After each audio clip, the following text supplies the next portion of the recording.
Assalamualaikum warahmatullahi wabarakatuh. Salam guru penggerak.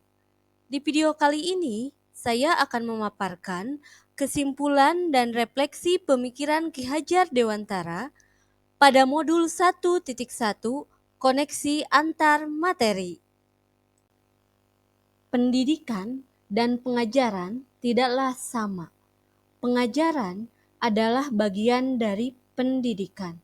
Menurut Ki Hajar Dewantara, pengajaran adalah proses pendidikan dalam memberi ilmu untuk kecakapan hidup anak secara lahir dan batin.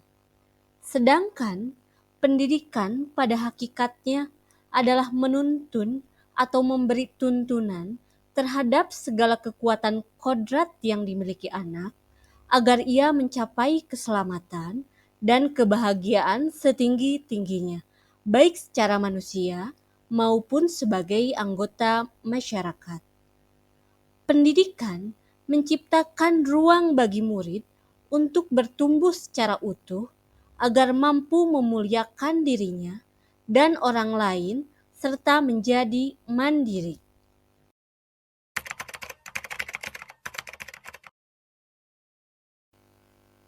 Sebelum saya mempelajari modul 1.1, pembelajaran yang saya lakukan tentang pemikiran Ki Hajar Dewantara, yang pertama, pembelajaran yang saya lakukan yaitu hanya transfer materi pelajaran.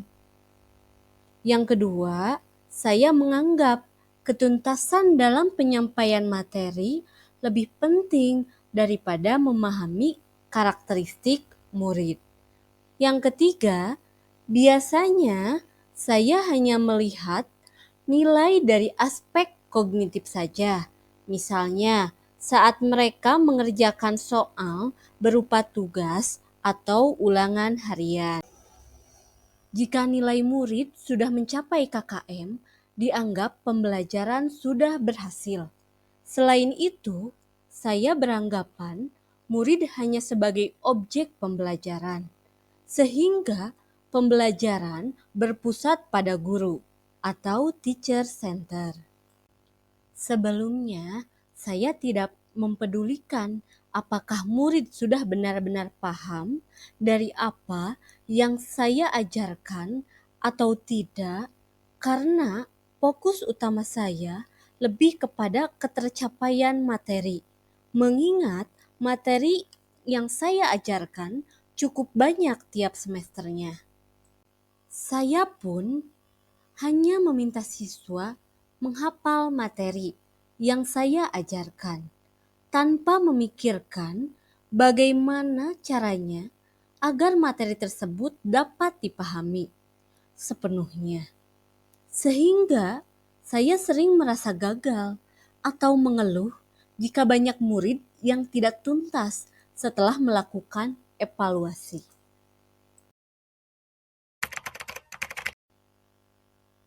Seharusnya saya melakukan proses pembelajaran secara menyeluruh, bukan hanya aspek kognitif saja, namun juga afektif, psikomotor, spiritual, sosial, dan budaya. Murid bukan sebagai objek pembelajaran, melainkan murid sebagai subjek pembelajaran.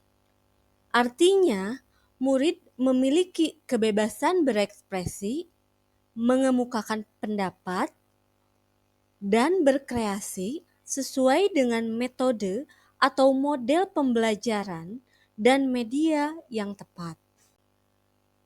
Guru seharusnya sebagai fasilitator pembelajaran. Guru harus ikhlas, penuh kesabaran, dengan segala ketulusan hati, agar terwujudnya pembelajaran yang menyenangkan dan berpusat pada murid.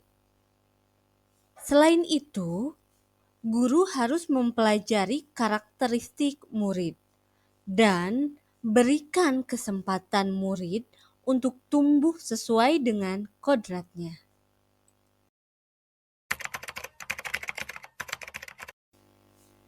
Yang dapat saya terapkan dalam pembelajaran di kelas antara lain merancang pembelajaran yang interaktif dan menyenangkan dengan melibatkan murid sesuai metode student center. Berikutnya, saya akan menerapkan pembelajaran abad ke-21, yaitu berpikir kritis, kreatif, komunikasi, dan kolaborasi. Dengan berpegang teguh pada konsep memerdekakan anak. Pembelajaran tidak lagi menuntut, tetapi menuntun.